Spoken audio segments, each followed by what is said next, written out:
To be or to do, the secret to true, lasting, authentic, and fulfilling success in a world of fakes and mediocrity.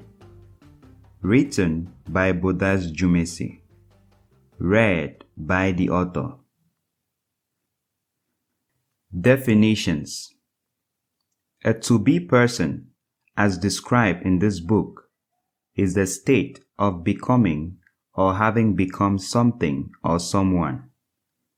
It describes someone who initiates changes from the inside out and is committed to the process and self-discipline required to mold them over time into what they want to become. A to-do person, as described in this book, is the state of doing without becoming. It is someone who makes changes from the outside in, therefore changing only the appearance and looks, but the core is the same. Introduction. In 1998, the world witnessed the amazing feat and inspiring story of a young American cyclist who fought his way through stage 3 testicular cancer 2 years earlier and went on to win the most prestigious cycling trophy in the world, le Tour de France. Lance Armstrong was not going to stop there, but went on to claim the title 7 years in a row, from 1998 to 2005, setting a record in the sport. Inspired by his seemingly impossible victory over cancer, he created the Lance Armstrong Foundation that provides support for people affected by cancer. Many lives were touched by this foundation, and many were inspired by their hero and icon to believe and overcome this deadly disease. Armstrong became the subject of doping allegations after he won the 1999 Tour de France. For years, he denied involvement in doping. In 2012, a United States anti-doping agency, USADA, investigation made the conclusion that Armstrong had used performance-enhancing drugs over the course of his career and named him as the ringleader of the most sophisticated, professionalized, and successful doping program that sport has ever seen. After USADA's report, all of Armstrong's sponsors dropped him. He reportedly lost $75 million of sponsorship income in a day. After years of public denial, in January 2013, Armstrong reversed course and admitted to doping. He received a lifetime ban from all sports that follow the World Anti-Doping Code, ending his competitive cycling career. He was stripped of all his wins from August 1998 to 2010, and that includes his prestigious 7 Tour de France titles and world record. Armstrong resigned from his foundation after his admittance of doping, leading to the complete rebranding of the organization as Livestrong Foundation. Lance Armstrong, in 2018, settled a civil lawsuit with the United States Department of Justice and paid his due fine. The most important lesson to learn from Lance Armstrong's story is the capital place of character in anyone's life. When the crack in a man's character was made public, all the success and accolades of a lifetime came crashing overnight. It would seem the success, in a way, was never really success, but was just waiting for time to crumble under its own weight, like a building built on a faulty foundation, Can you imagine that? Millions around the world who were inspired and strengthened by your story, suddenly realizing it was all a lie. The shame and embarrassment on their part is unspeakable. But character is only the result of one's values, which are the results of one's mindset, which are ultimately the results of one's beliefs. So the most important thing to know about yourself are your beliefs, because they ultimately run your life. What do you believe about yourself? What do you believe about your environment? The combination of these four components, beliefs, mindset, values, and character, determine the kind of person you become in life and the kind of success you achieve. Fleeting success that lasts only a short while, and long-lasting success that gives you a legacy on earth are all a function of the nature of your components. So they determine whether you are a to-do person, the appearance of success but not real success, or a to-be person, true and real success at its core. In the chapters ahead, you will discover the principles that would help you get true, real, authentic, and lasting success, and how to protect that success, that it will give you immortality through an inspiring legacy on the earth.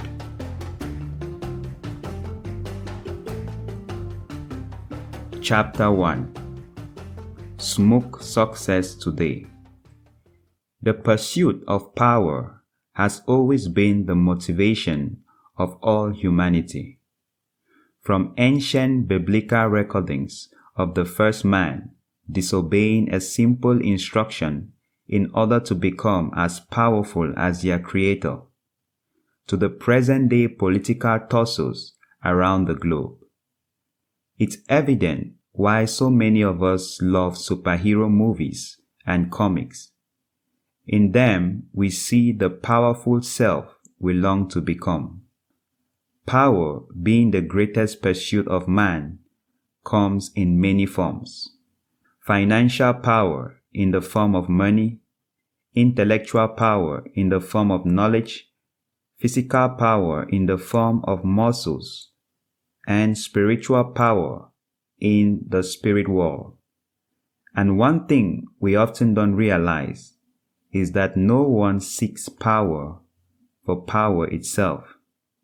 There's something hidden inside power, which is what we are really after. And that's the influence power brings. Power in itself is useless if it gives no influence to its possessor. Think about it. Imagine having a ton of money in a country where everything is available for free. Though your money, whether in the form of currency or gold, may still be valuable, it holds no power, simply because you can't use it to influence your condition of life. So when you go after the certificates, first degree, master's degree, PhD, what you're really after is the influence you believe they'll give you in society, whether to get a good job or simply a reputable social status. You realize that what we are really after is influence. The question then is to properly understand influence. According to the Oxford Dictionary, influence is the capacity to have an effect on the character, development, or behavior of someone or something, or the effect itself.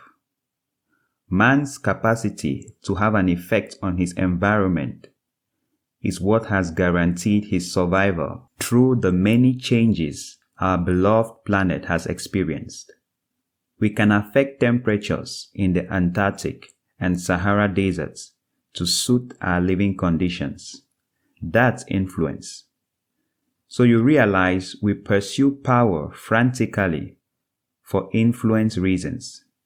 Power influences the way our friends perceive us.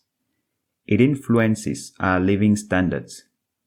It even influences the way we see and feel about ourselves. Today, we see money giving a few men influence over the destiny of nations and even the cause of the world. Spiritual power in the name of prophecies, whether real or staged, has given many men in Africa influence over the thinking of masses. Promotions in many companies are still done based on an individual's collection of papers called certificates. You may have heard of or be influenced by criminals who use physical power to cause you to hand over your money and personal belongings. The difference between you willingly giving money to the poor and being coerced with force is the lasting result of influence. One comes from within you, and therefore you're more likely to repeat it. If you're someone who has compassion in their hearts, then you're quite likely to give to the needy whenever the occasion presents itself. But I doubt you will willingly carry your money at every occasion to go and give to your last aggressor. So the influence that's generated from within bears lasting results, making you a giver for life. But the influence that came from without bears results for just a short period of time. Now remember, influence is the core content of power. And if power is our daily pursuit, then identifying the kind of power we wish to manifest in our lives is important. Looking more detailedly into influence, Dr. Myles Munroe, in his book, Reclaiming God's Original Purpose for Your Life, said, "There are two kinds of influence. The influence of the moment, which spreads rapidly and then disappears just as quickly, and lasting influence, which grows more slowly, but succeeds through persistence and permeation. Monetary or fleeting influence includes such fads as fashion, hairstyles, and the latest popular books, which are here today and gone tomorrow. These superficial influences and others like them may make a big stir in society for a time, but they generally lack the depth and substance to effect any significant changes in the culture. Influence that lasts operates more subtly and works from the inside out, altering external appearances and behavior by changing internal values, beliefs, and mindsets. Success and influence. Being the vague and widely misused word as it is today, success, just like love, has become very elusive. So I think it's important for you and I to first define in our context the word success. Success at the base level is the accomplishment of a set goal or purpose. But at the ultimate, success is the accomplishment of the intended purpose for someone or something. Take for example, if you put on your to-do list to go to the grocery store after work, and you do go there, then you've accomplished that goal. But the grocery store is hardly a touristic site, meaning you must be there for something beyond being there, a purpose. Accomplishing that purpose, which usually is buying what you need, is the ultimate success. You could make it to the grocery store, but might not find what you came for. An accomplished goal and an unaccomplished purpose overall is not very successful or isn't success at all. This distinction in goal and purpose will be important for us to understand our pursuit for success. How does success relate to influence? I remember as a kid, we had this television at home. It was for my siblings and myself, our most valued treasure at home. We would watch cartoon after cartoon from early in the morning to late at night. Our lives were wired around the television, so needless to say, it had great influence on our lives. We ate before it, played before it, and slept before it. But on this fateful day, during a heavy downpour, a thunderstorm knocked out our precious television. It wouldn't function again, so the following morning, after we attempted to get it to work in vain, we quickly realized we had to figure out other ways to spend that day. That TV lost its influence over our lives that day and forever because it was no longer a success. It wasn't accomplishing the purpose the manufacturer designed it for and the purpose for which it was bought. That little story connects for us success and influence. When the TV was successful, accomplishing its purpose, it had influence over our lives all day, every day. But it lost that influence the moment it failed. We've established so far that we all want power because it gives us the ability to influence the different aspects of our lives and environment. And there are two types of influence. The influence of the moment, which is very short-term, and long-lasting influence.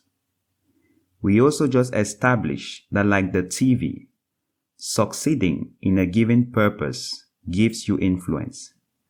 Therefore, we likewise have two types of success: success of the moment and long-lasting success. Success of the moment. If the influence of the moment is defined as the influence that appears rapidly and quickly disappears just as the way it came, then success of the moment is exactly the same. People want to appear successful and influential in life.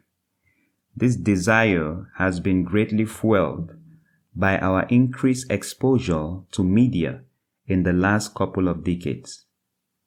We see celebrities and apparently successful people driving in expensive cars and living in luxurious houses, and suddenly we desire the same. Not the labor that person has gone through to be able to live like that, of course. We just desire the benefits that come with that status. In other words, we desire the byproducts of success, thinking it's success we really want. Today, we observe a generation of youths championing the hustle to make it in life movement. We have artists singing about making money, making a breakthrough, so they can finally acquire the things that money can buy. When someone buys a new car, they share it on social media to get admiration, and their friends feel they are successful. As they put it. They have made it in life. So now we have associated acquiring things like cars, houses, jets, clothing to success, or a measure of one's success. Whereas there is nothing further from the truth, if you remember our definition of success. Don't get me wrong, I'm not against hustling if that means to work. But working with the sole objective of acquiring things is futile, because thieves and ritualists acquire these same things without working, as it were. Will you consider them successful? I guess not. If you are looking forward to when you will acquire any of those toys associated with success to feel successful, then you're the reason why I wrote this book. The problem with that pattern is that you focus on doing things and not becoming anything. You become a to-do person. You're focused on doing what you think successful people do, or acquiring the things successful people acquire. But like the saying, a pig in a suit is just a well-dressed pig. Doing what a certain group of people do doesn't necessarily make you one. Doing what the Romans do while in Rome might make you fit in, but won't make you a true Roman. You need to be born in Rome or nationalized to become one. And that's the same thing with success. Like birth, it's a process, and that process is just as important, or even more important, than the end result. Today, we have no regard for training, procedure, or process. We are too impatient. We want the fruits without growing the tree. Because the outcome of success is often what is most visible compared to the process or the journey, we think of success often as a destination, a trophy to win, some luxury toys and things to acquire. But like we've seen, such success can be taken away from you, and therefore it's not true success. The experiences, the journey, and transformation one goes through to accomplish a purpose is something that can never be taken from them. This concept should be simple enough for you to understand. We know this is why a large proportion of lottery winners go broke after a few years. It is the same reason why many of us remain at the same financial level even after an increase in salary or a bonus check. Lasting success. Dr. John C. Maxwell shared a story in his book of the 4-year-old who had one of those trouble-filled days. After reprimanding him, his mother finally said to him, "Son, you go over to that chair and sit on it now." The little lad went to the chair, sat down and said, "Mommy, I'm sitting on the outside, but I'm standing up on the inside." Needless to say, that kid will stand up as soon as his mom leaves that room. The point is, the child's mother certainly has been successful in getting him to sit. Using her authority as a mother, she influenced him to obey and sit. But that's just superficial, because as the kid rightly says, he's standing on the inside, and that's where it really matters. The result, without the substance that constitutes the result, is vain, superficial, and temporal. But imagine she was able to convince him to accept from within to sit. Then the boy will sit both on the inside and the outside. Lasting transformation, lasting change, lasting success must be worked from the inside out. Success of the moment is gotten from the outside in. It's like building a house, starting from the roof and some paint, no foundation, no pillars. A well-painted zinc will certainly look attractive to onlookers and passerbys. But when the storm hits, then the futility of a house without a foundation will be exposed. You can never change a man until you change him from the inside. If you really want to be successful, then start changing from within. It will certainly take time, but it is definitely worth it. Because we've erroneously accepted success as enjoying the perks and luxuries of life, impatience boils in our hearts. We just can't wait to be successful. But if you understand success by now, you realize that statement is wrong. If success is a journey, and for your life's purpose, a lifetime journey, then it's happening right now. It's not something that you will attain someday. It's something you manifest a little bit each day until the final day when you can say, "It is done, it is finished." The ignorance of these makes us see success as something we have to look forward to achieving. That automatically means we have to be patient. And if you're like me and the rest of the human race, patience is not actually our strong suit. So we quickly turn down the idea of spending a lifetime becoming a success. No, we want it, and we want it right now. Not necessarily the success, but the glory and perks. You realized in the last paragraph, I distinguished two main types of success: your purpose's success and other success. To say the least, we have become successful in many ways in our lives while growing up. But all that is still different from your main success objective, which is success in the reason why you were created and placed on the earth at this particular point in time.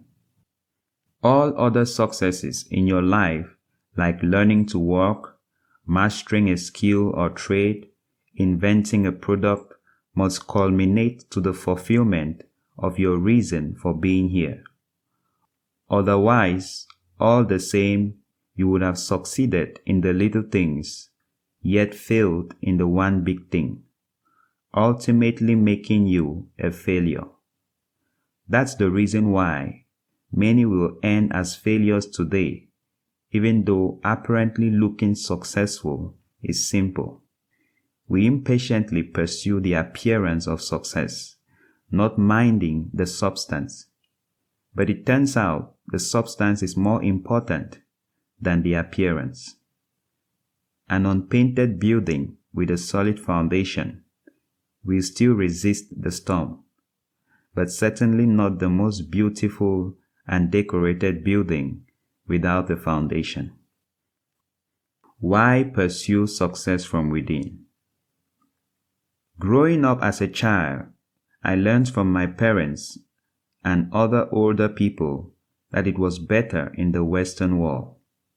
So I always dreamt of traveling to the West and speaking English with a Western accent, which is very different from our African English accent.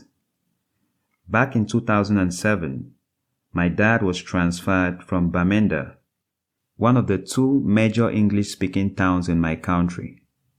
He was sent to the coastal and touristic town of 𝘰𝘰𝘬𝑚be. I went to visit him for a week during one summer holiday and met many kids of my age in the neighborhood he was living in. Now, Pidgin language, an informal alteration of the English language, is more popular among locals in this region. And meanwhile the kids communicated in Pidgin, I pretended not to be able to speak Pidgin. A lie I don't know how I came about to formulate. But when it was out, I just had to play along and live up to it. Everything they said, I had to reply in good English, with a little bit of Western accent. This gave me admiration in the eyes of my newfound friends, given that Pidgin is normally looked at with a negative eye as bad English. So seeing their peer who grew up in a local community as theirs, but didn't stain their tongue with the wrongly perceived Pidgin, was admirable. My acting won me not just admiration, but special treatment when we went fruit hunting. I was like the special guest, or a more accurate term used locally is ajebota. meaning someone who lives a privileged and pampered life. The most difficult thing about living through a mask is remembering to put it back when necessary. We are creatures of habit, so your true self will naturally surface by default. And by the end of my stay with these newfound friends of mine, I was busted. After a long week of bonding on treetops, in front of television screens and childhood games, I subconsciously let down my guard. In a conclusive, evaluative dialogue of our interesting stay together, I responded to a question in pidgin. I'm sure you have an idea of how embarrassing that was, and you can imagine the look on their faces. I'll leave you to imagine their reactions after that. My transformation, even though appealing at first sight, was not from within, and so it could only hold for so long. Eventually, what or who I was on the inside showed up. Success of the moment reveals its true self over time. Amazingly, this could take from a moment to a day, to a few weeks, months, or even years. Yes, that's right. Years of living as though you were something, until you wake up and realize it was all just superficial. A man who is not the biological father of his children may live his entire life knowing and believing he fathered children. But the day that secret is revealed, all of that comes crumbling. It doesn't matter if it's after 50 years. True and lasting success is important to you. That's what you really want, and that's what you were created for. You are not to leave a footprint in the sands of life, but rather in its rocks, where no wind can wipe it off. Success that gets wiped off overnight was just a facade and never really success. True success, like every important journey, takes much time and demands much adjustments and transformation from the journeyer. True success is the result of hard work, resilience, sacrifice, consistency, persistence, and total commitment to the job. But the challenge is those qualities have become very scarce today. And we have, for the most part, just one big friend for the 21st century to thank for that. The trap of the connected wall. There's this joke youths often make around the web about taking a date with a lady just after seeing her pictures on social media.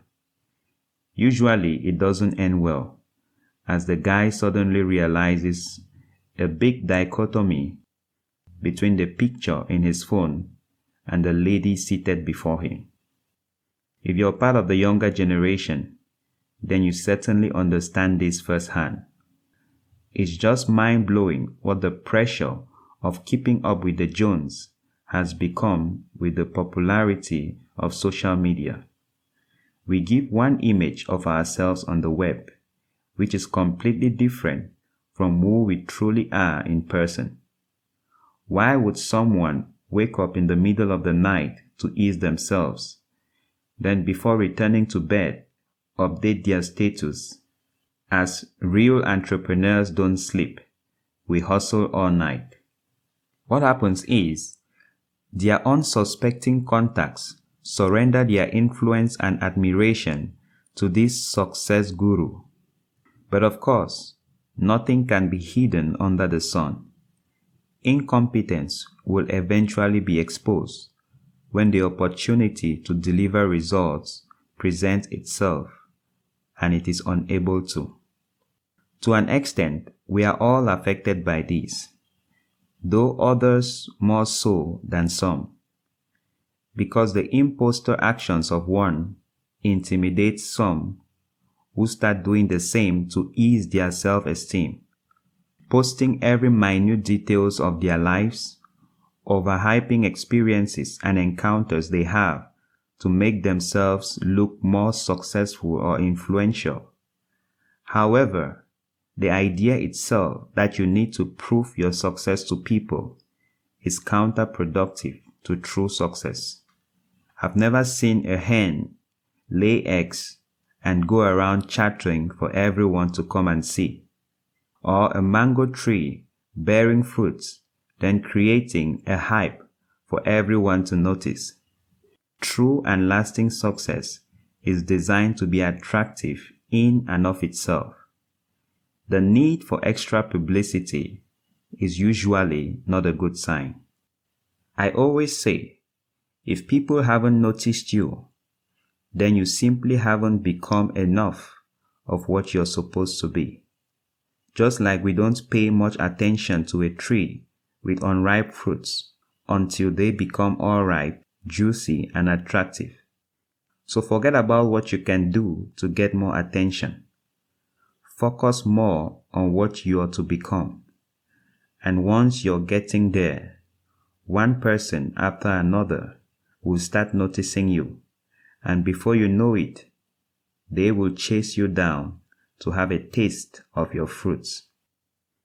A great amount of scientific studies have been carried out on the relationship between social media and our mental health. The greater majority of these studies have linked the use of social media to depression, stress, anxiety, poorer sleep quality, and low self-esteem, particularly in teenagers and young adults. One of such researches was conducted in 2018 by Melissa G. Hunt and her team, titled "Limiting Social Media Decreases Loneliness and Depression," for the Journal of Social and Clinical Psychology. This study included 143 students from the University of Pennsylvania who were randomly assigned to one of two groups. One group, the control group, was to continue their social media habits as usual, and the experimental group was to significantly limit their social media usage to 30 minutes a day on 3 different platforms: Facebook, Instagram, and Snapchat, making 10 minutes per platform. After a period of 3 weeks, the results were very clear. The experimental group showed significantly lower levels of depression, anxiety, low self-esteem, and the fear of missing out. However, another interesting part of the experiment was that overall, both groups showed significant decreases in anxiety and fear of missing out at the end of the experiment than before. The researchers described these as the benefits of self-monitoring, participants simply being aware of their social media use. Hunt et al.'s study above only adds support to the rising opinion that social media could be harmful to our mental health. Oftentimes, scrolling through Instagram just makes you feel bad. You try not to envy your friends, but they always seem to be living a better life than yours. Traveling somewhere cool, eating something fancy, or looking cute in perfect, just roll out of bed hair. This naturally stirs anxiety in you as you begin the comparison trap. You find yourself trying to recall the last time you had a meal out, took a trip overseas, or went shopping, all in a bid to assure, or more accurately console yourself that you're doing just fine. This anxiety eventually leads to depression and low self-esteem. Self-esteem is an individual's subjective evaluation of their own worth. Self-esteem encompasses beliefs about oneself. For example, I am unloved, I am worthy, as well as emotional states such as triumph, despair, pride, and shame, Smith and Mackey, in their social psychology book, defined it as: the self-concept is what we think about the self. Self-esteem is the positive or negative evaluations of the self, as in how we feel about it. It's clear to see how social media leads us to compare our lives with that of our friends. More often than not, this comparison leads us to give a less than positive evaluation of ourselves, giving rise to low self-esteem. Now, a low self-esteem generally leaves you with the desire to do something.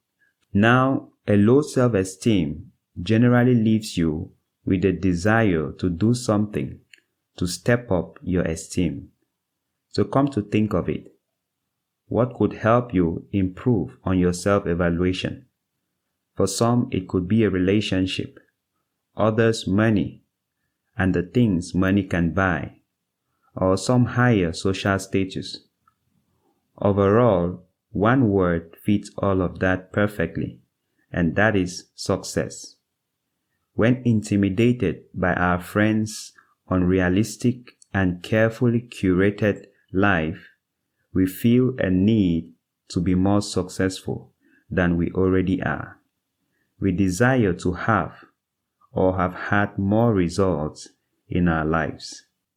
You must have encountered the classic story of the low self-esteem liar from school, a classmate formulating stories about their high-status life and luxurious living, only for you to discover it was all a lie.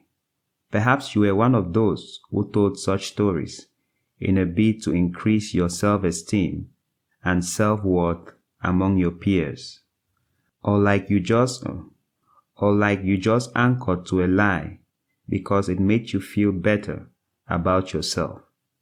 However, let me share one of those stories with you. Rita spent every opportunity she had with her classmates to tell them of how rich and lavish her family was. In a typical West African average community, her stories were certainly appealing to her mates, who wished they had been Rita's siblings, or at least paid her a visit to enjoy a little of that luxury for friendship's sake. Well, the former wasn't possible, and if we are honest, many of us have thought about that at some point in our lives, wished we were some other rich, happy, kind of successful family's kid. We must realize that the Creator placed everyone in every specific family for a purpose. And I like the famous quote, "The grass always seems greener on the other side, until you get there and realize it's only grass." After several attempts of pressuring Rita to show evidence to her lavish lifestyle, her friends forcefully followed her after school. They followed the path she normally takes home, before disappearing into some narrow alley. But Rita wasn't going to disappear today. She must take them to their family's mansion, they insisted. While in the quarter, Rita had once claimed they lived in one famous mansion in that neighborhood.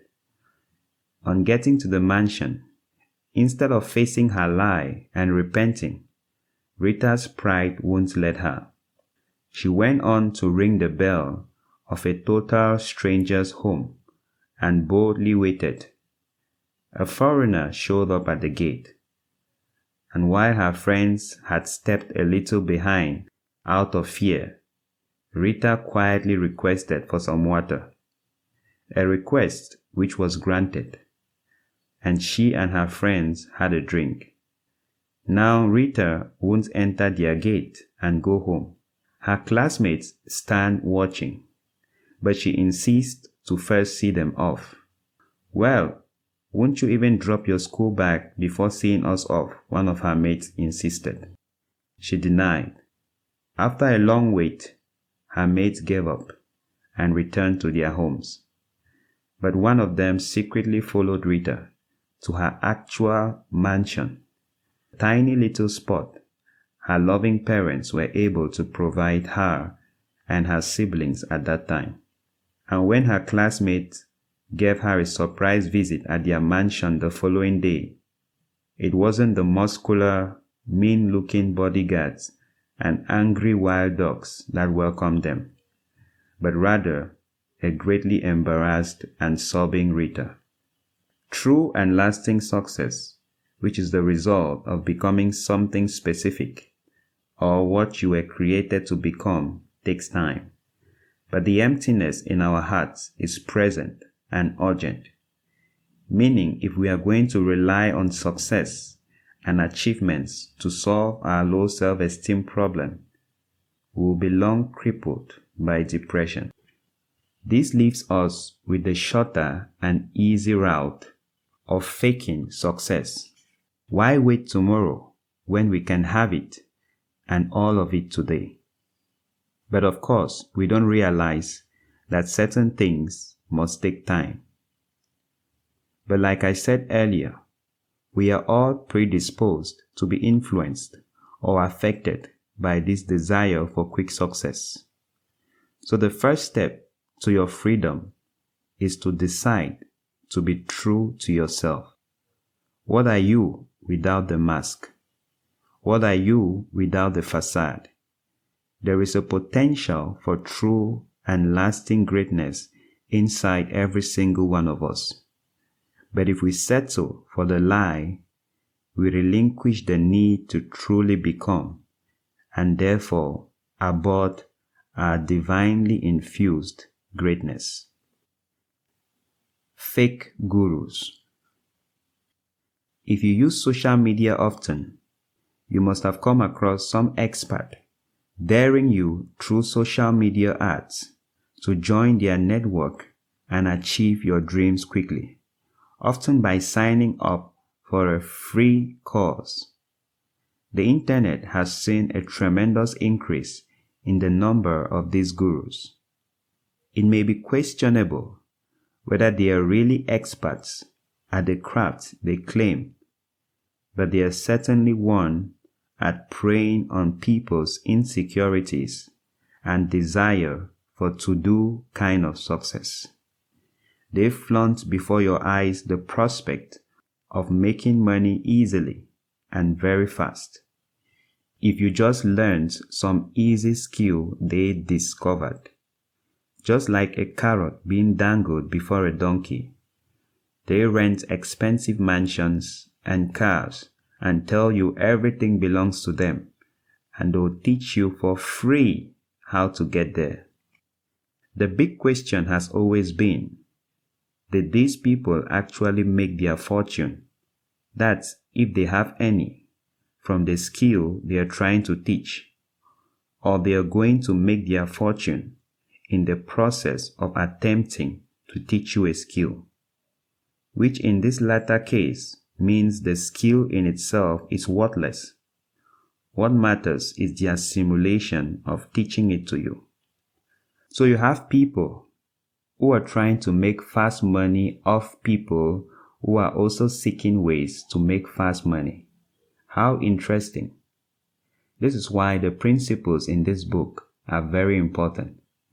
Else you can spend a lifetime being a victim to such people and schemes. The web today is flooded with insecure people who won't be content at their level and work hard to become better. Rather, they'll take shortcuts to give an illusion of success, so they ease their insecurities. My free advice to you is, don't be such a person, and don't internalize the things you see online. You are getting depressed over things which aren't even real. Remember, the truly wealthy never try to prove anything, and so won't spend time trying to convince you they are. Like they say where I come from, l'argent n'aime pas le bruit, which is translated, money doesn't like noise. fake gurus may shine for a while, but like every phony, they eventually fall, crashing under the weight of their own deceptions.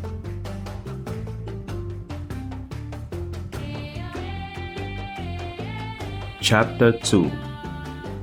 To do versus to be.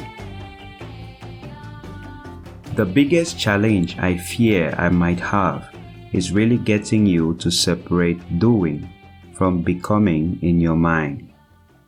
It is so because there's actually some doing in the process of becoming. Take, for example, the process of becoming a medical personnel. There are a lot of things you do: attending classes, reading books, making notes, and taking exams, for example. Now the point is that these things are part of the process of becoming a nurse, for example, but they don't automatically translate. Meaning, if you read the same books and take the same exams that medical personnel take, it won't guarantee that you'll become one of them.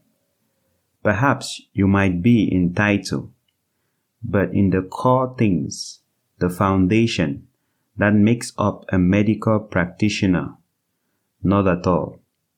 Their beliefs, way of thinking, and method of reaction to things around them. You can call it instinct. It's something that is forged through many years of exposure in the field, pressure, practice, and discipline, not just mere acquisition of information. This is why you can distinguish that there are doctors and there are doctors, if you understand what I mean. The point is that knowledge and know-how doesn't automatically translate into personality. That is why you could know the exact recipe of a meal and yet miss it every time. But the expert chef do exactly the same things you did, but somehow theirs is better. Like there is some grace that accompanies their cuisine, something beyond the rules, beyond evidence, something of the heart. And by heart, I don't literally mean the organ pumping blood in your chest, but rather the subconscious mind. To simplify things, I think it will be best for me to stop here and give us some definitions. This should help your understanding as we move on to more serious things. To be, to develop the belief system, mindset, values, and character of a subject matter. To do, to portray, manifest, and express the features or characteristics of a subject matter. The definitions make the difference very clear and practical.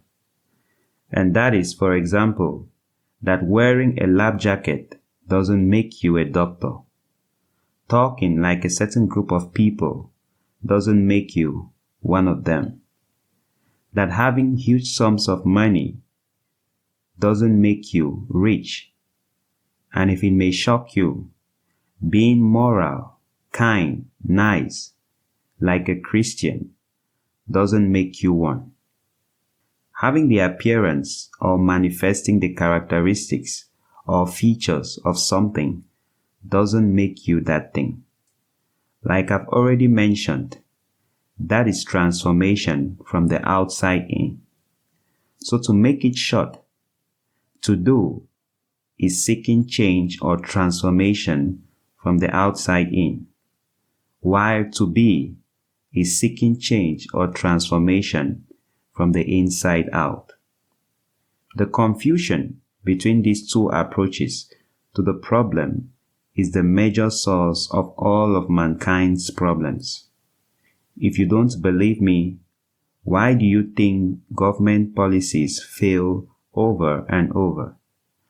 Laws attempt to regulate man from the outside, Do not steal. Do not take bribes. Stop at the red light. Respect the speed limit, for example. Now, if the person isn't regularized from within, they may respect that law until the day the opportunity to do otherwise shows up. This is the reason why we failed in our attempts to make a better world and will continue to fail. Why am I so sure we will continue to fail?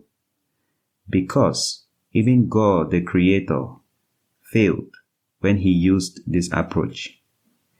You see, you can give someone all the appearances, characteristics, and features of something. But if you don't work on their belief system and mindset, they will remain the same person. Just this time, with many characteristics to their credit. In the biblical account of the exodus of the Israelites out of Egypt, God effortlessly took them out of slavery, but He had a hard time taking slavery out of them. Or put it another way, to put freedom inside of them. So these people walk outwardly in freedom, but the moment a crisis shows up, they wish they could return to slavery. The crisis revealed what they truly were on the inside. The question is, what appearances do you portray? And what are you really on the inside? The latter question is the most important, as the former can be deceiving. Therefore, in this chapter, I would like to show the clear difference between to do and to be. They are easily confused, and many times we can be so convinced that we have become until a crisis shows up. Then what we truly are is exposed. Anyone can claim to be anything when the conditions are favorable. From the people you always thought were friends with you until you were in some crisis and really needed them, to the biblical Peter who swore to be with his master even if it meant death. Crisis has a special way it sieves the original from the fake, the substance from the mere appearances. It's no surprise why most success stories in life are always born out of crisis, and such success is always lasting success. When you grasp this, we will look at how to be in chapter 4, a practical and hands-on approach to get you changing and transforming your life from the right point of origin.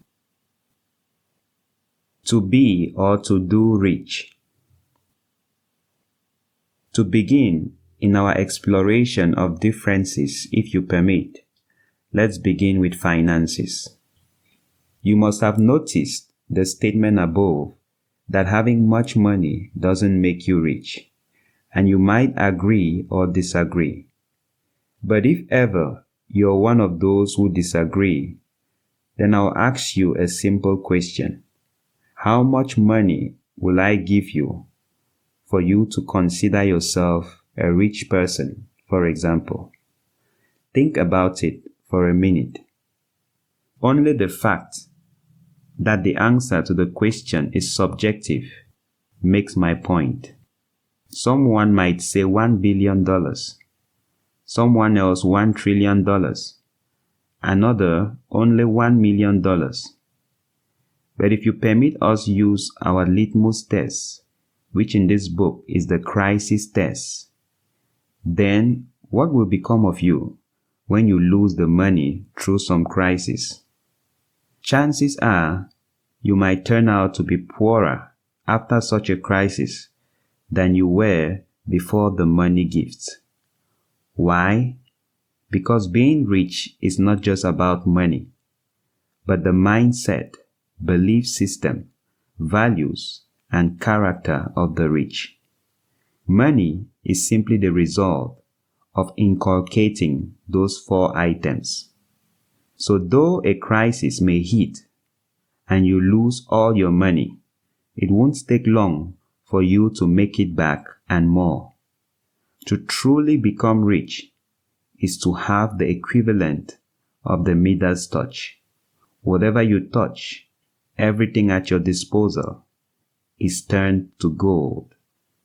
When you have the mindset of the rich, you would think more of investing than gratifying your immediate desires and pleasures.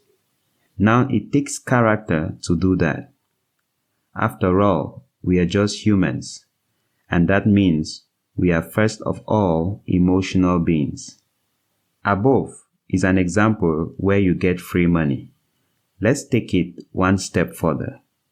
Remember, we saw that what's quite confusing about differentiating our ideas is that to be actually involves quite some doing.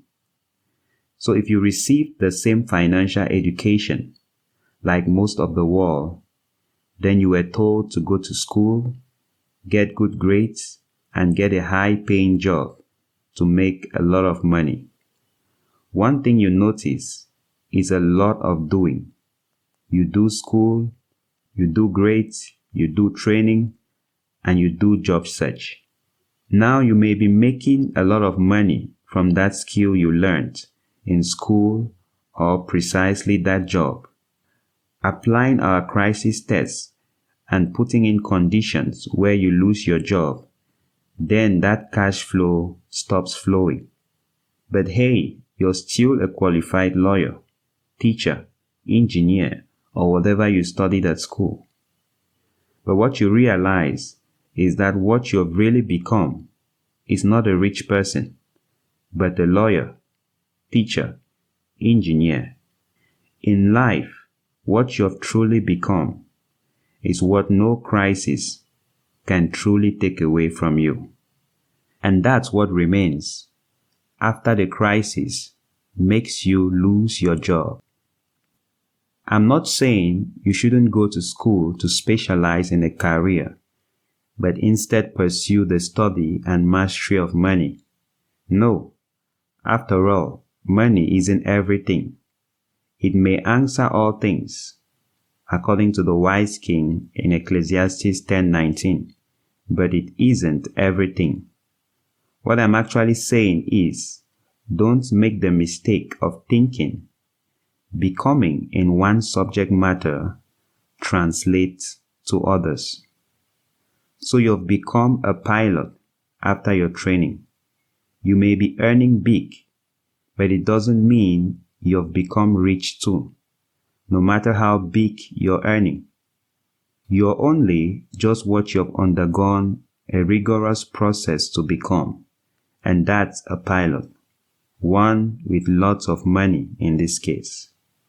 But just like you spent hundreds of hours to develop the belief system, mindset, values, character, and even instincts of a pilot to become one, you have to do the same for the rich to truly become one. To do rich is being busy doing immediate things that would give you the appearance of being a rich person. Poor people think if they wear what the rich wear and drive in what the rich drive, then they are rich too. But actually, that is making change from the outside in, and it only lasts as long as the conditions are favorable, or more precisely, while they still have their source of income. So newsflash, my friend, buying an expensive phone won't make you different, nor rich, nor all the other irrational reasons which many poor Africans associate their purchase to. But buying an expensive phone because you are already rich is different. Telling the difference is where the problem lies. Now you probably understand why get-rich-quick schemes never deliver what they promise.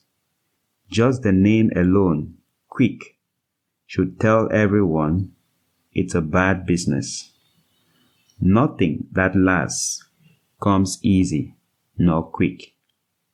To do rich is buying the toys of the rich, cars, houses, etc., living in the same neighborhood as the rich, and going on vacation to places where you see the rich go. But if you ever want to become a rich person, that's the wrong approach. Start from within. Start from below. The challenge is that it takes humility and discipline. Humility to accept who you truly are at the moment, and discipline to go through the process to become what you want to be. To be rich is not about money. Actually, money comes last. It's simply the result of inculcating a specific thought pattern and approach to life that it becomes second nature to you. Therefore, it's no longer an external something, not your job or sources of income, nor your environment. So you could lose your job, lose your sources of income, and even have a change in environment, talking about the crisis test, but you are not affected. Now, the first reaction to a crisis by someone who has become is never fear or panic, because they possess the ability to reproduce, and that cannot be taken from them. You could catch a bird and lock in a cage, depriving it of flight. Now you've deprived it of the freedom or opportunity to fly, but not the ability to fly. The day you open the cage, it will fly as seamlessly as only birds know how. You could chase the bird away from your property. The bird is not permitted to fly there anymore, but when it goes to a different environment, it will still fly just fine. From an egg, it developed and grew to become a bird with the mindset and character of birds. That's something you can never take away from the bird.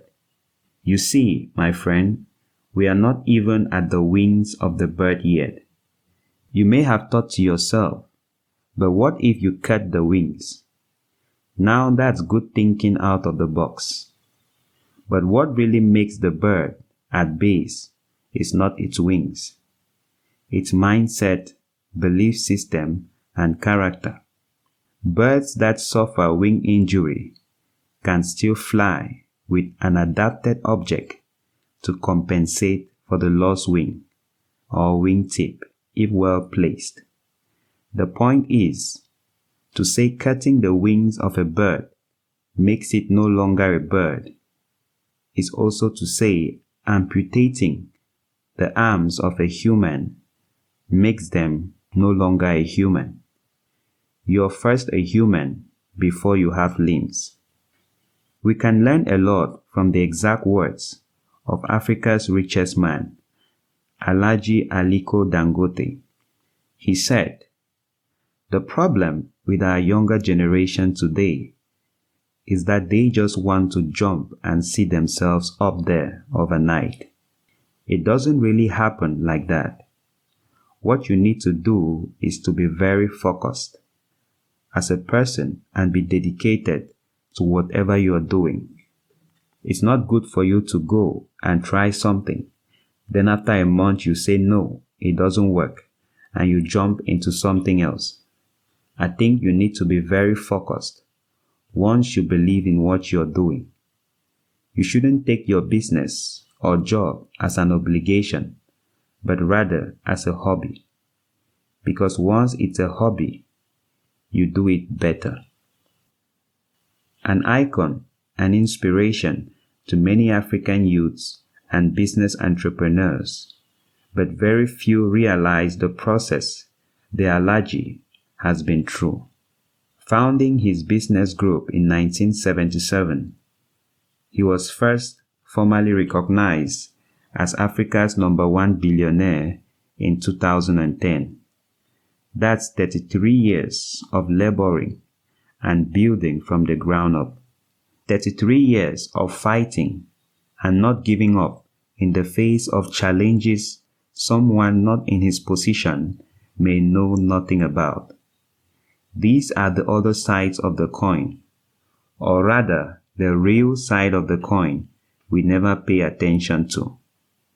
Like they say, no pain, no gain. And that pain is the part of the process that makes you become. Speaking of billionaires, there is a chance you might aspire to become one in the future. Statistics show that the average age of billionaires is 62 years in Africa, 65.7 worldwide as of 2018. So if you're reading this and you're less than 30, then brace up for an approximate 30 years of becoming ahead of you. Of course, there are always exceptions to the rule, with the likes of Snapchat's co-founder and CEO, who was the youngest billionaire in the world in 2015 at 25 years of age. That's the power of technology. What will you bank on? The standard process or the exceptions of the rule? One path is certainly narrower than the other, and for the latter, very few set out to become that. You could say they were chosen, or were at the right place at the right time, doing the right thing. What are the odds? But whether an exception or not, like everything else, wealth that lasts must be built through the process, and that's what we are learning in this book. To do, lose or gain 50 pounds, or to be a healthy living person. Statistics show that 4 in 5 people wish they could exercise more, whether it's those who want to shed some pounds or those who simply want to keep fit and feel better in their skin. If you're one of them, then like most people, you've probably been promising yourself to sign up at the gym or start waking up early enough to exercise for months or even years now. And even when we pulled a miracle to actually start exercising or eating healthy and all, it is often difficult to carry on long enough. And lastly, the few who do hang on long enough to actually lose some weight, 90% end up eventually regaining just about all of it. The answer is in the approach to make the change, the difference between to do and to be. Meet 𝘱𝘴. She's a 25-year-old, 1.6 meter tall, chocolate-skinned West African young lady. With her kinky hair, bright smile, and smart body, she has everything it takes to win an African beauty contest. But 𝘱𝘴 has a serious problem she's unable to overlook. Her belly is bulging out, and she seems to be gaining pounds as the years go by. So the last New Year's Eve, she wrote down a New Year's resolution to exercise 3 times a week. A resolution she effectively followed in the first few weeks. But as usual, morale goes down as we advance into the year. Birthday parties to attend here and there, with consistent party attendees being cakes and candies, 𝘱𝘴's sworn healthy weight enemies.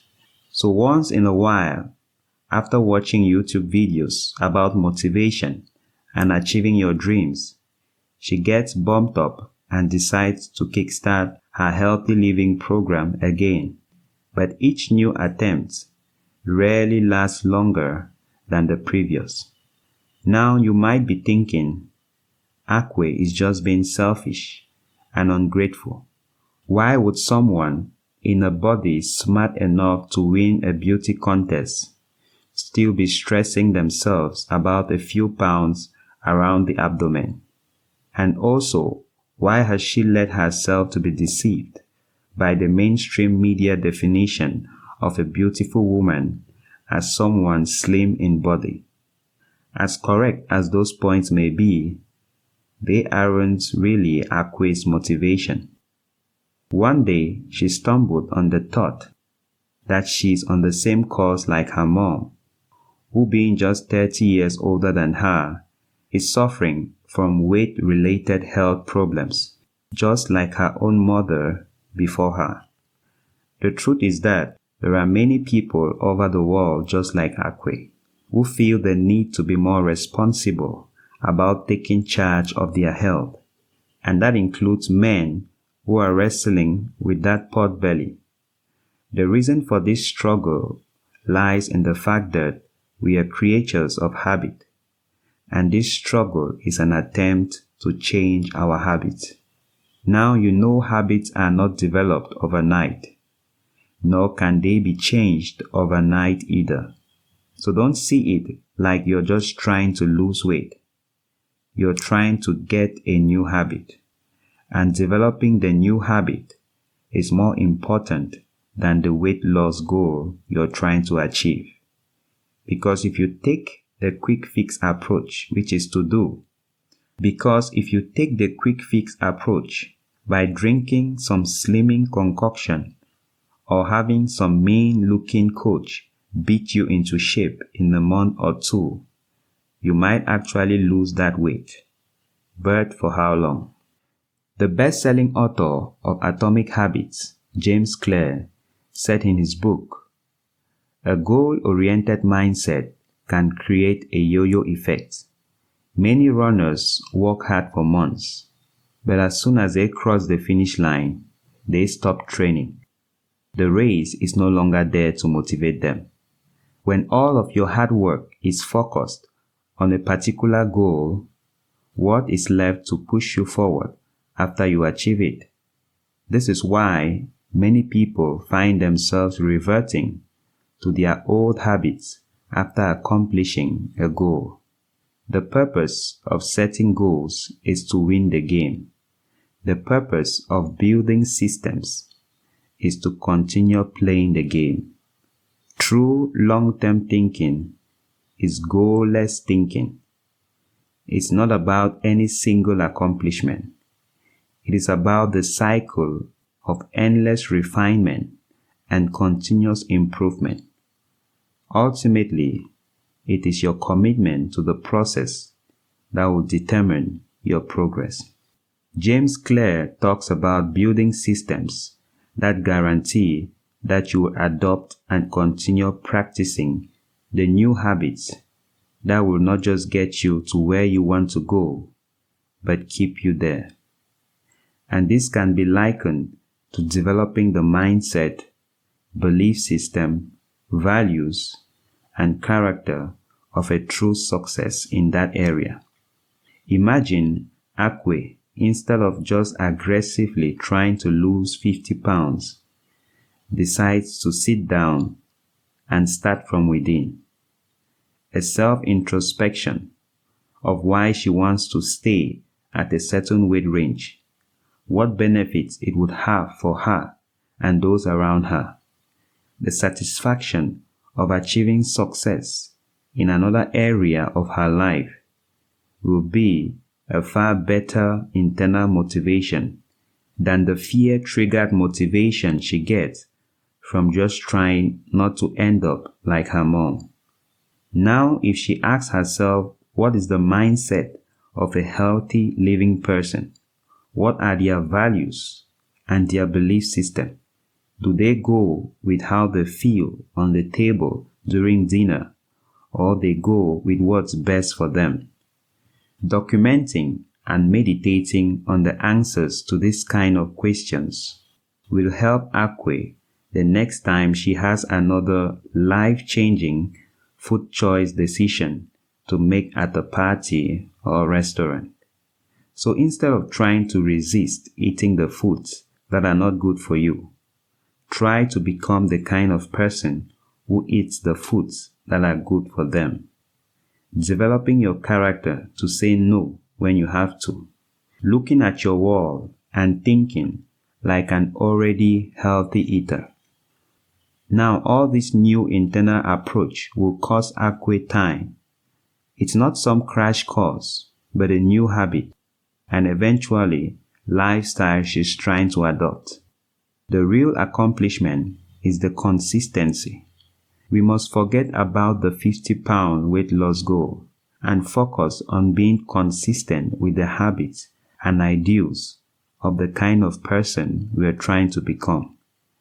Just a little progress each day, and the principle of compound interest will do the rest. James Clear says again, if you're having trouble changing your habits, the problem isn't you. The problem is your system. Bad habits repeat themselves again and again, not because you don't want to change, but because you have the wrong system for change. You do not rise to the level of your goals. You fall to the level of your systems. An atomic habit refers to a tiny change or marginal gain, a 1% improvement. But atomic habits are not just any old habits, however small.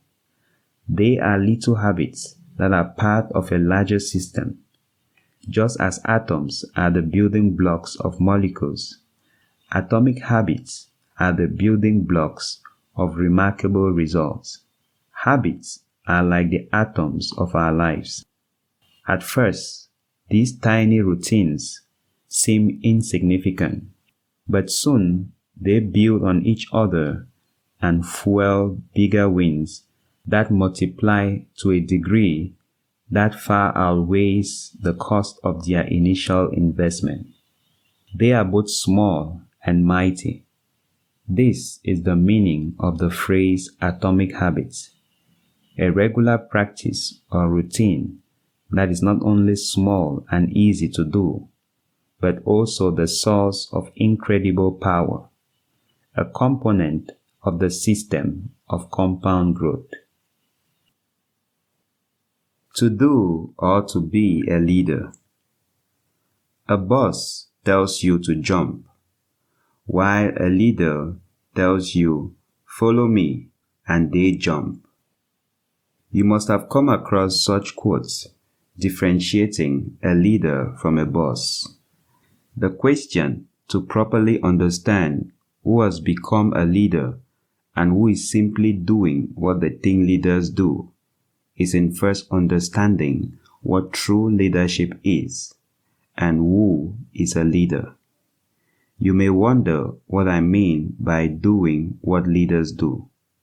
Yes, there are people who will actually say follow me and then jump, but will crash hard at the bottom of the cliff and damage the lives of all those who followed them. Because though they were in leadership and did what leaders do, they didn't have what it takes to build a parachute on the way down. So you realize that when we take it one step further, to be comprises doing, but it is still beyond that.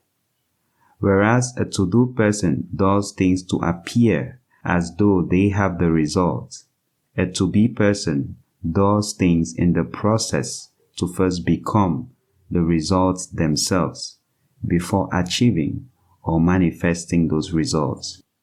For one leader, to do is an end in itself. For the other, doing is a means to an end. I know this may be a confusing paradox, but don't worry. We will see this in detail later on in this book when we look at the important contrast between to do and to be. One key way to clearly see this difference is at the level of purpose. And so, I would like us to take a look at my favorite definition for leadership for better understanding. And so, I would like us to take a look at my favorite definition for leadership for better understanding. Leadership is the capacity to influence others through inspiration, motivated by a passion, generated by vision, produced by conviction, ignited by purpose. Dr. Myles Munroe. Like the sensational Dr. Myles Munroe always said, to understand that definition, you have to start from the bottom. Purpose. You discover your purpose, what you were born to do. This creates a conviction in you about your value to humanity. This conviction about what you have to offer produces a mental picture of how you want to offer it and the world that will result from you doing that. These vivid images of vision always excite and generate an inborn passion in you to forge ahead till the vision is accomplished. And this passion inspires all those who need what you have to offer when they hear or see you. Without your permission nor request, they gladly follow you. That's a complete process, and it's the purpose of the individual that can guarantee their ability to make a parachute and launch it during that descent. Because purpose comes with potential, which is the capacity, strength, and power to do something. This confirms that everyone was born to lead in their area of purpose and gifting. Therefore, a true leader is someone who has become their purpose. That may mean they are doing things, but it's all about becoming the picture in their mind that sprung from their conviction of purpose. A Zodo leader or to-do leader is one who looks around, sees what others are doing, and is trying to do like them. It could work once in a while, but they will ultimately miss the essence of leadership, becoming who or what they were created to be, and serving those they were created to serve. And when everything is being said and done, what will be left for all to see is what you became on earth. If you will not be forgotten as soon as you are dead, either write something worth reading or do something worth writing. Benjamin Franklin. You encounter to-do leaders every day, both the bosses who pride in their titles and positions to oppress everyone under them, to the well-meaning, out-of-purpose and insecure leaders who are out to get results quickly at all cost so as to validate their title. You would often see the former in government officials and high title holders, and the latter in young entrepreneurs and young church leaders.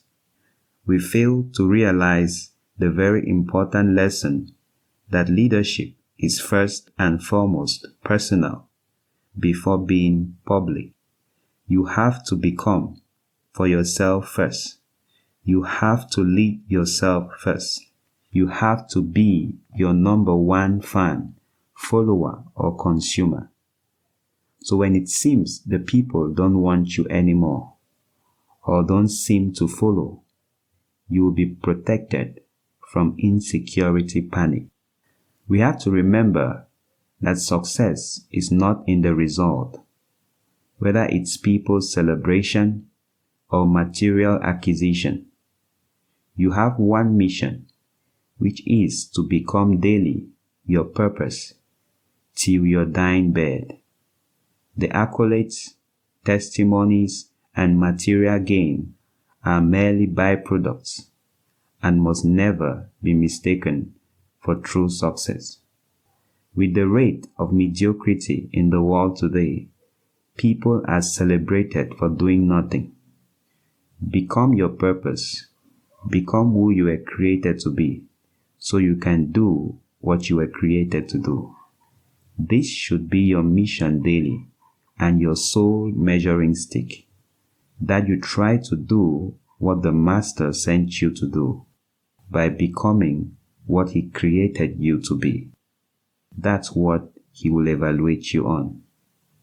When you successfully become someone that won't tolerate injustice in any form, anywhere, then you will be ready to do whatever it takes to end it, even if it costs you your life.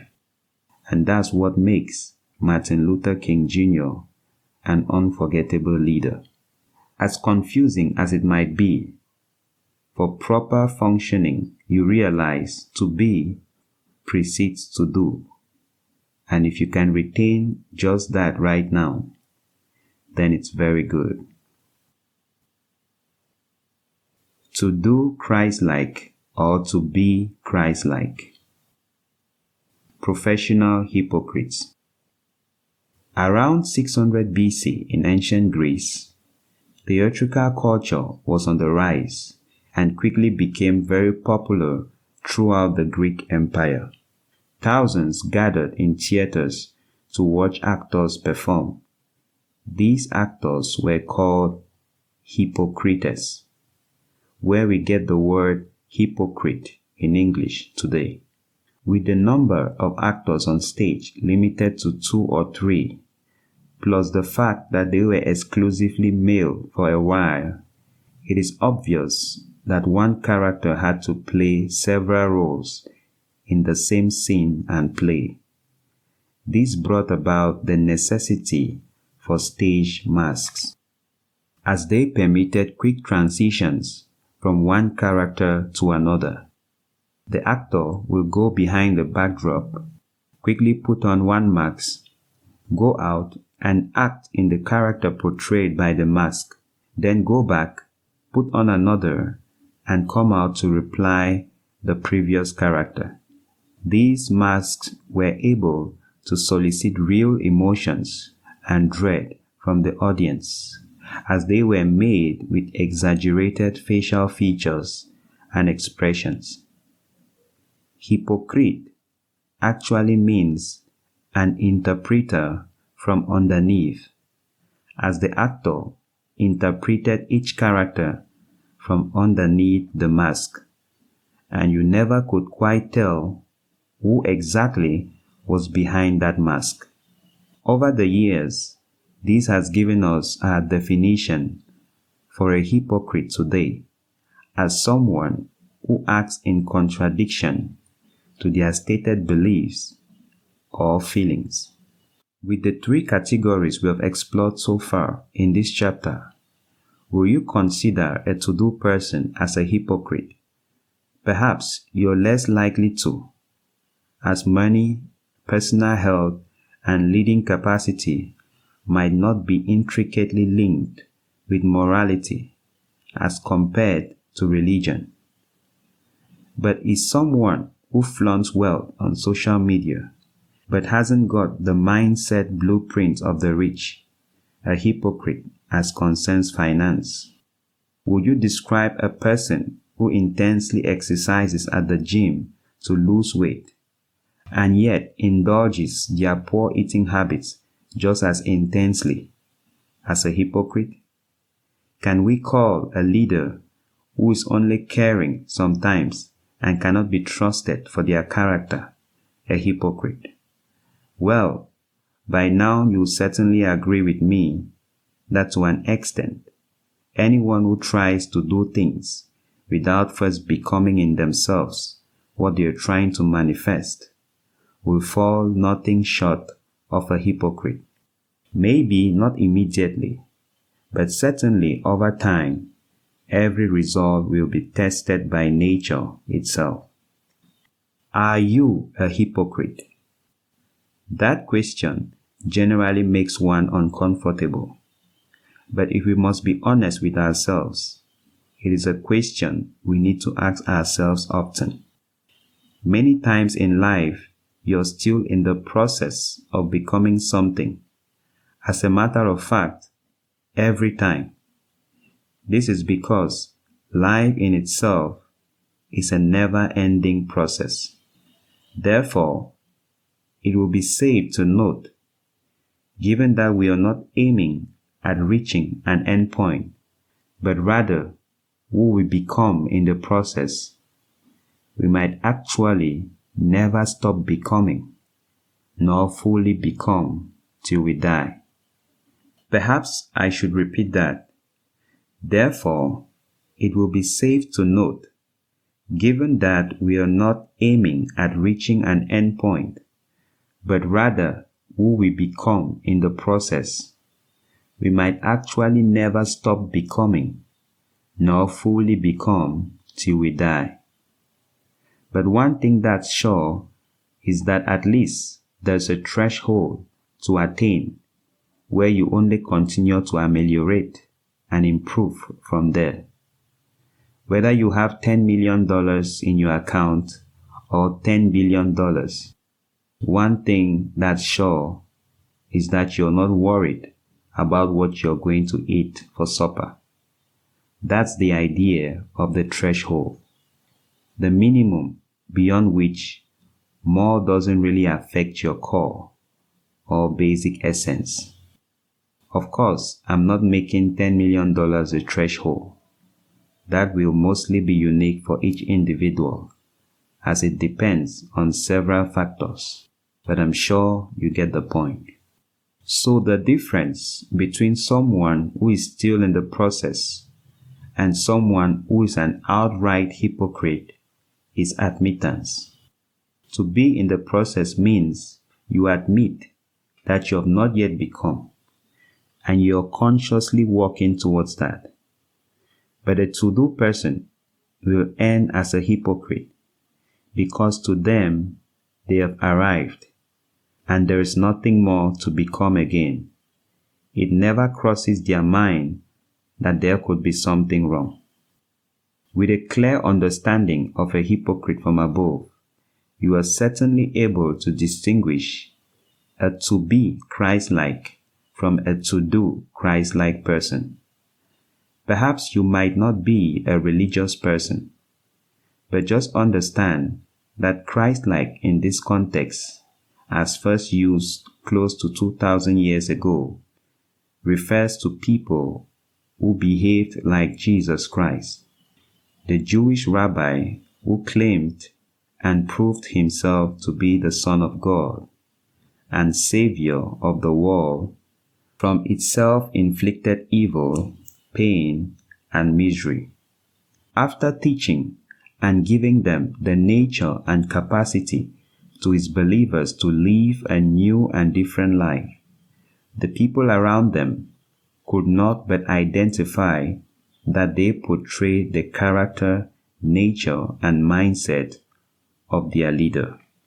Therefore, to be a Christ-like person is to undergo the same process of listening to Jesus, believing and receiving the internal nature and capacity for a new lifestyle, without which you could try to suppress your natural impulses and whims of desire so as to fit in or appear pious.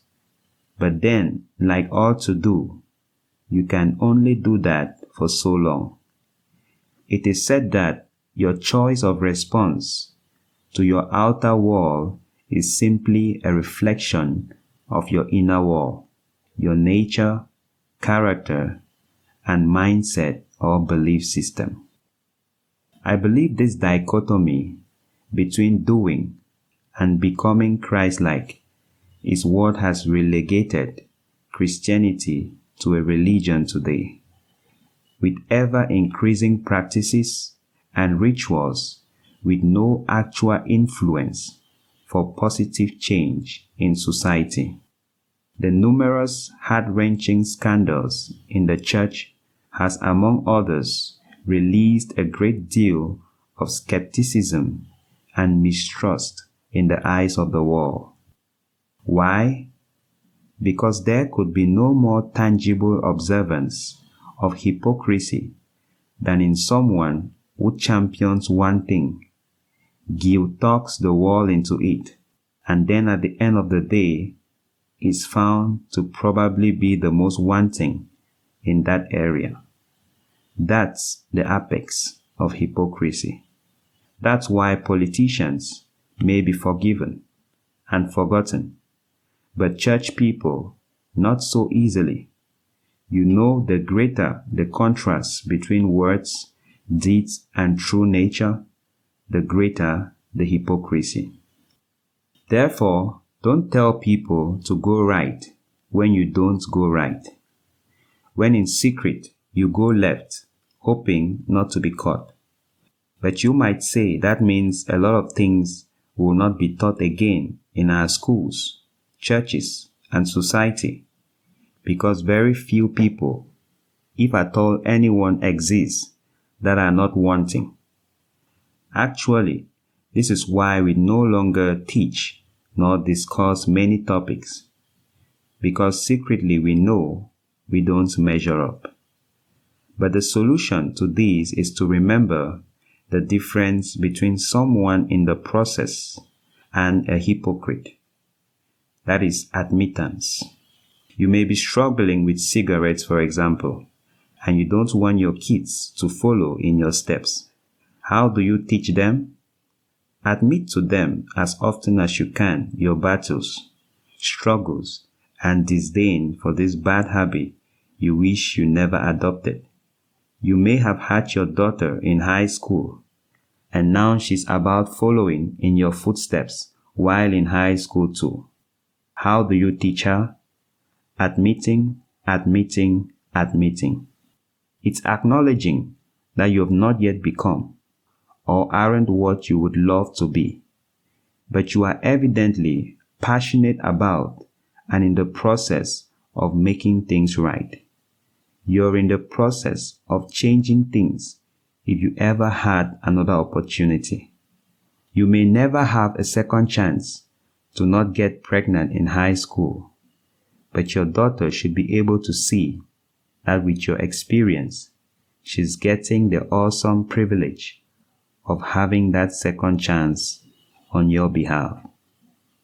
You may not have become yet, but if you're in the process towards the right direction, don't hesitate to invite others to join you.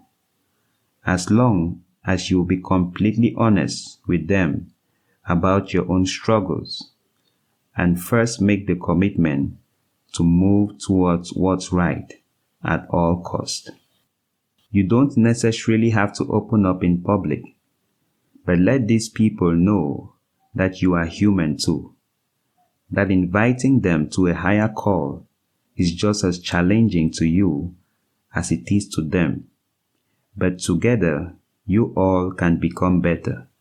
You have to be true and honest. And as a matter of fact, truth and honesty are the opposites of hypocrisy, not perfection, as many might think. Oftentimes, we think in order not to appear as hypocrites or impostors, we have to be perfect. But that's not true. We simply have to be truthful and honest about where we are and where we are headed. For example, you may be filling in a role everyone expected a great artist to fill. Don't try to pretend or act like a great artist for them. Admit who you are and work hard to become that great artist.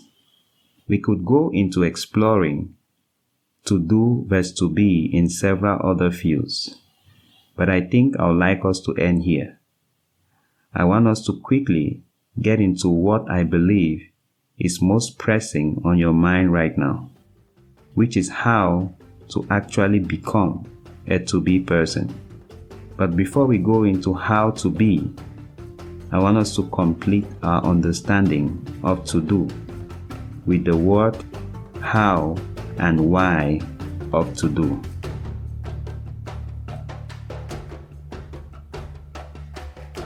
Chapter 3. What, how, and why. What? What is to do in essence? It is harvesting without planting. It is appearance over reality. It is imitation or counterfeit. It is fake success. It is inauthenticity. And it is hypocrisy. And all that is fueled by impatience for the process of growth and development. When we make the choice to be a to-do person, we are taking the shortcut. We are assuming a higher desire for the destination than for the journey. It is a hatred for work because the gap between your origin and your destination is work. With the equating of money to success at its peak in our society today, many are lured into the rat race to become successful, or at least appear so. And that means to become rich or millionaires. But like we are going to see in the next chapter, money is a byproduct of the process of actually becoming. That means when you choose to be, money follows you along the process. And in increasing amounts, the more you continue and grow in the process. For example, the more you develop the mindset, beliefs, values, and character for wealth, the more wealth you'll be able to command. The more you increase the value you can offer, the more people you can serve, and thus the more resources will come to you. But to do is inverting all of that, going for the resources and value without any growth or transformation on our part. It is imitating what a certain person will do when deep down you have not yet actually become that person. The challenge is, with time, the real you at the core will surface and manifest itself. This is perhaps the major reason for the staggering increase in divorce figures today. According to the Institute for Divorce Financial Analysis, IDFA, a survey carried out by 191 certified divorce financial analysts in North America, the leading cause for divorce was basic incompatibility, 43%, with infidelity coming second at 28%. What is basic incompatibility exactly? It is simply people saying, I thought we were a good pair at first, but when we got married and I got to know them better, I realized their core was not what I saw at first. Or in simple terms, they or we were to-do persons. So during our courtship, they or we acted and appeared like what deep down we were not exactly. Isn't that interesting? Perhaps you never thought of it that way, but that's how serious the concepts in this book are. It is said that, more often than not, we tend to attract what we are on the inside. So if you keep having the unserious, the liars, or the players attracted to you emotionally, then perhaps it's time to review your own core and start doing something about it. The world is plagued by the illness of to-do. We never quite know what to expect from people. The two-faced politician, the hypocritical preacher, the double-life celebrity, the deceptive and greedy corporations all claim to be one thing and do something else the minute after.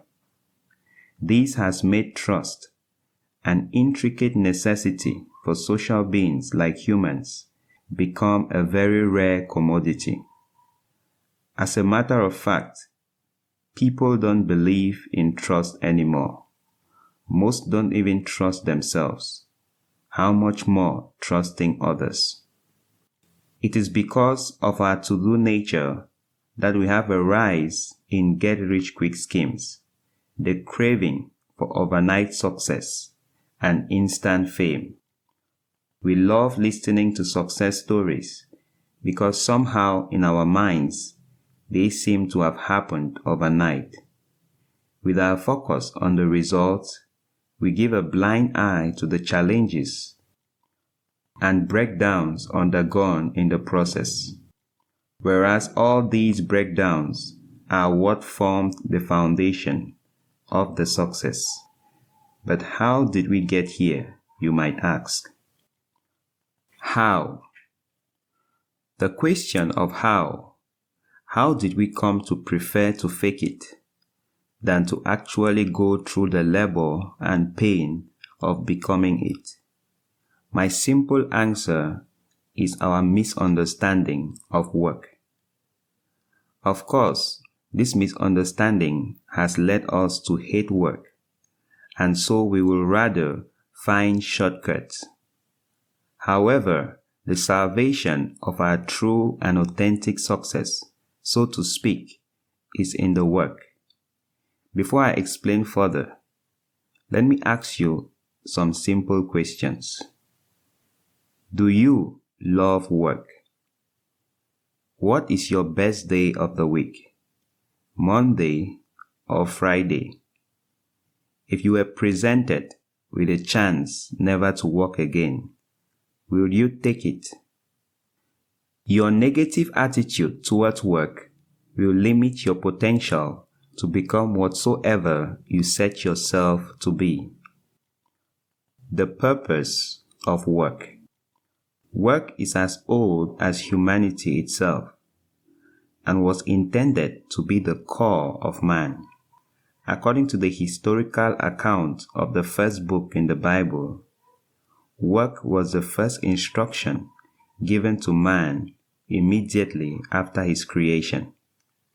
The Lord took the man and put him in the Garden of Eden to work it and take care of it.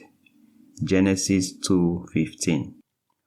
Many scholars agree that the Hebrew word work used there, abad, literally means to be, serve, or express self. Like the Creator was telling the product, be yourself and serve this area. Bring out what you and this garden got on the inside. Express your full potential in this little space and expand it to fill the earth. And we know that's exactly what the first man did. Put on your imagination helmet and let's try to see this together. Say you're the first human on Mars. What will you do? Explore, of course. Then you will have to give names to the new things you find there, which you've never seen before. Well, that's exactly what he did. He tested his potential in naming every animal he saw and perhaps everything else.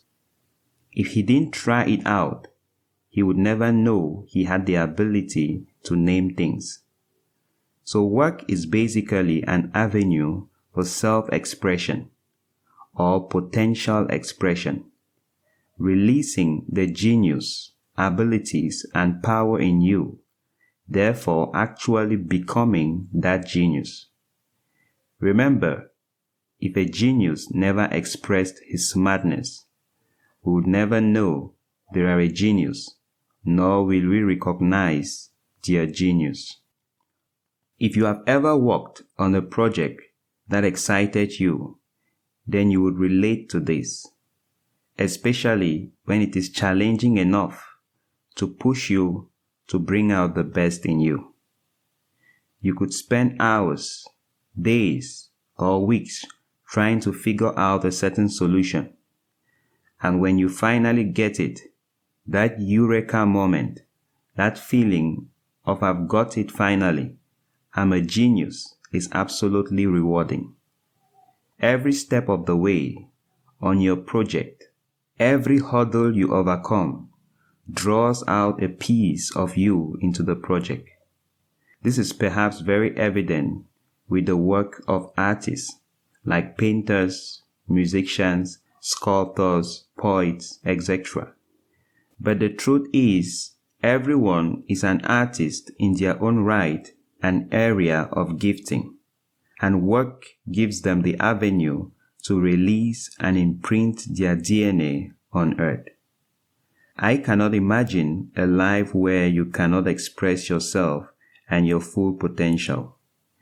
And if work is actually self-expression, then working is actually living. To work is to live and be alive, and to live is to work.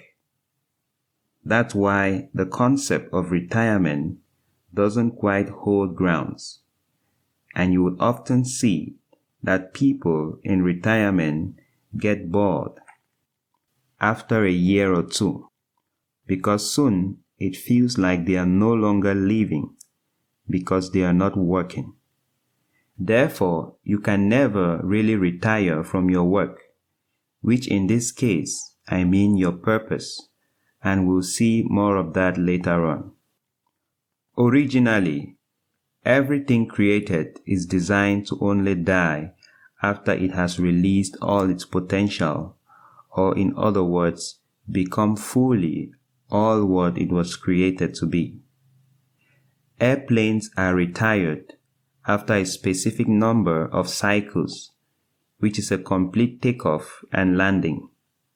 Manufacturers specify the maximum number of cycles the aircraft will still be safe to fly, and build into the aircraft the capacity or potential to achieve those cycles. This has to do with things like the engine size and the type of metal used for the fuselage.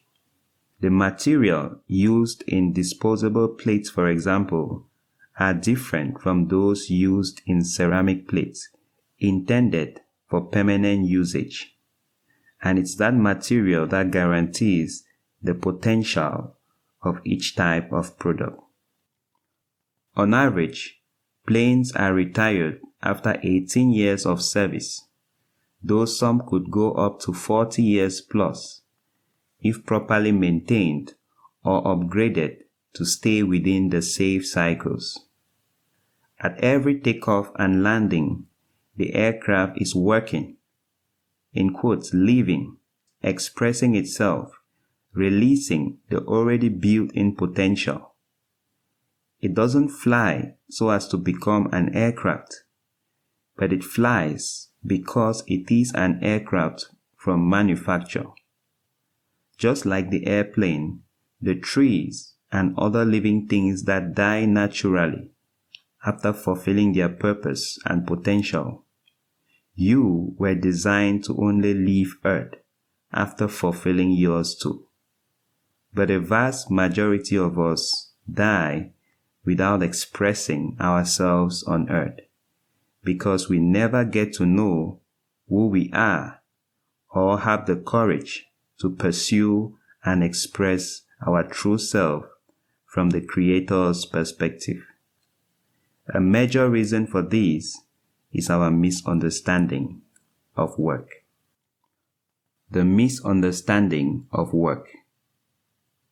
"Is it working?" was the usual statement I would shout out to my brother, who was standing at the door and checking the TV for a clear signal, as I manipulated our artisanal antenna at the yard. This would go on for a while, as he would switch from "turn to the left, go a bit to the right, it's okay, stop, it's working, no, it's not working, it's working but it's not clear" statements, as I manipulated. This was often after a heavy downpour or a wind that pushed the antenna out of alignment. When we had the perfect alignment, we'll go in and enjoy some TV time until we lose the signal again, and then we'll take turns manipulating the antenna. Finding and maintaining the antenna in the right alignment was key for it and the TV to function properly. We often use work or working when referring to something functioning properly. Like we'll say, the TV remote isn't working, or I just bought a new battery for my car and it is working properly now.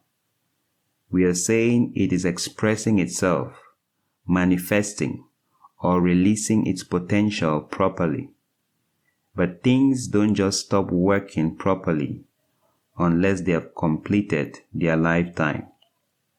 Something out of the ordinary happens to cause them to malfunction or stop working.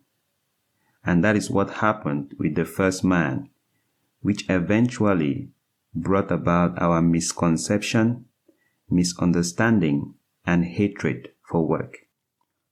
Man, in this case I mean the species, was created perfect and in right alignment with the manufacturer.